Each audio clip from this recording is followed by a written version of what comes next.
প্রিয় বন্ধুরা, আমরা হঠাৎ করে দেখছি আমাদের অ্যান্ড্রয়েড ফোনের ডায়াল প্যাডে একটি বিশাল পরিবর্তন এসেছে, যার ফলে কল রিসিভ করা, কল দেওয়া এবং নাম্বারগুলো চিনতে আমাদের কিছুটা অসুবিধার সম্মুখীন হতে হচ্ছে। তবে আমরা চাইলে এক নিমিষেই এই ডায়াল প্যাডটি পরিবর্তন করে আগের অবস্থায় নিয়ে যেতে পারি। চলুন দেখা যাক কীভাবে কাজটি করব।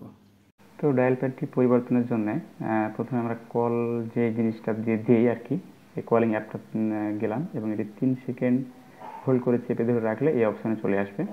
এই অপশনে আসার পরে ওই যে উপরে যে 3 ডট মেনু আছে ওখানেও কারো অপশনটা থাকে, আবার নিচে দেখেন যে ওই যে আনইনস্টল আপডেট একটা অপশন আছে, এই অপশনটিতে গিয়ে আমরা আনইনস্টল আপডেট করলে জাস্ট ফিনিশ। ওকে, এখন দেখুন আপনার ফোনে আগের যে অপশনটা ছিল সেটা চলে আসছে, আগের মতো দেখা যাচ্ছে সব কিছু। একটু লোডিং নিচ্ছে, জাস্ট ওয়েট করেন।